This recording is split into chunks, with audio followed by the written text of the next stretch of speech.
सोचिए, एक sitting chief minister की गिरफ्तारी, एक ऐसा घोटाला जिसमें सरकार का खजाना घटने की बजाय असल में बढ़ गया, और फिर एक अदालती फैसला जिसने पूरी की पूरी जांच पर ही सवालिया निशान लगा दिया। ये दिल्ली शराब मामले की कहानी है और आज हम इसके हर पहलू को परत दर परत समझेंगे। तो चलिए कहानी की शुरुआत करते हैं। तारीख थी 21 मार्च 2024। रात का वक्त था और दिल्ली के मुख्यमंत्री के घर पर प्रवर्तन निदेशालय यानी ईडी के 12 अधिकारी पहुंचते हैं। इसके बाद जो होता है वो भारतीय राजनीति में एक नया अध्याय लिख देता है।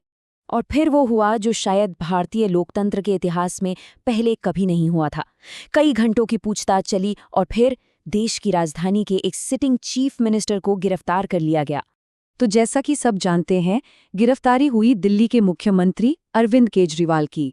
और एनफोर्समेंट डायरेक्टरेट यानी ईडी का आरोप बिल्कुल सीधा और साफ था कि वो इस तथाकथित शराब घोटाले के किंगपिन यानी सरगना थे।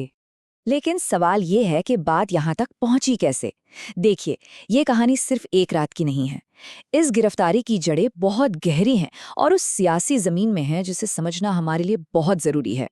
तो इस पूरे मामले के पीछे का मकसद क्या था, ये समझने के लिए हमें थोड़ा सा टाइम में पीछे जाना होगा और उस पॉलिटिकल माहौल को देखना होगा जिसमें ये सब कुछ हो रहा था। देखिए, आम आदमी पार्टी का जो पॉलिटिकल ग्राफ था वो बहुत तेजी से ऊपर जा रहा था। पहले दिल्ली में इतनी बड़ी जीत, फिर पंजाब में एक हिस्टोरिक विक्ट्री और उसके ठीक बाद गुजरात चुनाव लड़ने का ऐलान।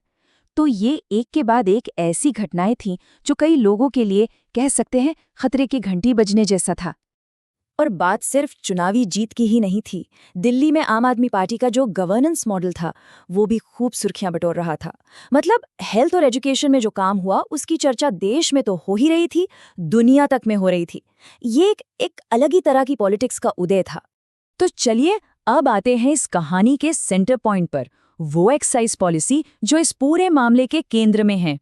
तो हुआ ये कि नवंबर 2021 में दिल्ली सरकार एक नई एक्साइज पॉलिसी लेकर आई। मकसद था शराब की बिक्री के तरीके को पूरी तरह से बदल देना।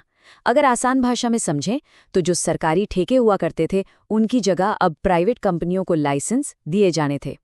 और यहीं पर इस कहानी का सबसे बड़ा और शायद सबसे दिलचस्प विरोधाभास सामने आता है। जिस पॉलिसी को घोटाला कहा गया, उस पॉलिसी ने असल में दिल्ली सरकार का रेवेन्यू मतलब खजाना करीब 27% तक बढ़ा दिया। अब ये भी देखना दिलचस्प है कि आखिर ये जांच शुरू कैसे हुई। देखिए, रिपोर्ट तैयार की दिल्ली के चीफ सेक्रेटरी ने, जांच की सिफारिश की लेफ्टिनेंट गवर्नर ने और जांच शुरू की सीबीआई ने। और इन तीनों में कॉमन बात क्या है? ये सभी सीधे सीधे केंद्र सरकार के अधीन काम करते हैं। तो जांच शुरू हुई और फिर शुरू हुआ गिरफ्तारियों का सिलसिला। अब बात करते हैं उन गिरफ्तारियों की और उस एक कानून की जिसने इस पूरे मामले का रुख ही पलट कर रख दिया। इस पूरे केस में जो सबसे बड़ा हथियार इस्तेमाल हुआ वो था पीएमएलए कानून। इसे एक तरह का ब्रह्मास्त्र ही समझिए। ये कानून जमानत मिलना लगभग नामुमकिन बना देता है। मतलब बिना ट्रायल के किसी को भी लंबे समय तक हिरासत में रखा जा सकता है। चलिए अब कहानी के सबसे क्रूशियल मोड़ पर आते हैं। कोर्ट का फैसला, एक ऐसा फैसला जो इस पूरे मामले पर एक बिल्कुल नई रोशनी डालता है। तो सवाल ये था कि आखिर ये जो करोड़ों के मनी ट्रेल की बात हो रही थी उसके सबूत के तौर पर प्रोसिक्यूशन ने कोर्ट में पेश क्या किया। कोर्ट के सामने जो सबूत रखे गए वो कुछ ऐसे थे। पेंसिल से लिखे हुए कुछ ढीले ढाले कागज, दूसरे आरोपियों के बयान जो शायद दबाव में दिए गए हों, और एक कैबिनेट नोट जिसके बारे में कहा गया कि वो गायब हो गया। खैर, अदालत ने इन सबको नाकाफी माना। अदालत ने प्रोसिक्यूशन के तरीकों पर भी बहुत तीखी टिप्पणी की। जज ने अपने फैसले में साफ साफ लिखा कि सबूतों को जानबूझकर छिपाने की कोशिश की गई, जिसे उन्होंने सप्रेशन बाय ऑब्सक्योरिटी कहा। और अब इस मामले के जो मुख्य सरकारी गवाह बने उनकी कहानी की क्रोनोलॉजी देखिए। पहले उनकी गिरफ्तारी होती है, उसके ठीक 5 दिन बाद उनकी कंपनी सत्तारूढ़ दल को 5 करोड़ का चंदा देती है।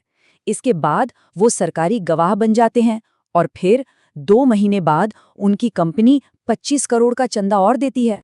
आखिर में अदालत ने पूरी जांच पर अपना जो फाइनल वर्डिक्ट दिया वो बहुत कुछ कहता है। कोर्ट के मुताबिक ये जांच सच को खोजने की कोशिश नहीं थी, बल्कि ये एक पहले से तय की गई कहानी को सही साबित करने के लिए की गई एक कोरियोग्राफ्ड एक्सरसाइज थी। तो इस पूरे केस का, इन गिरफ्तारियों का, इस फैसले का आखिर पॉलिटिकल नतीजा क्या निकला और ये पूरी कहानी हमें क्या सिखाती है? सिर्फ 2%। ये वो छोटा सा वोट शेयर का अंतर था जिससे आम आदमी पार्टी अगला दिल्ली का चुनाव हार गई। और ये चुनाव तब हुआ था जब पार्टी का पूरा टॉप लीडरशिप जेल में था।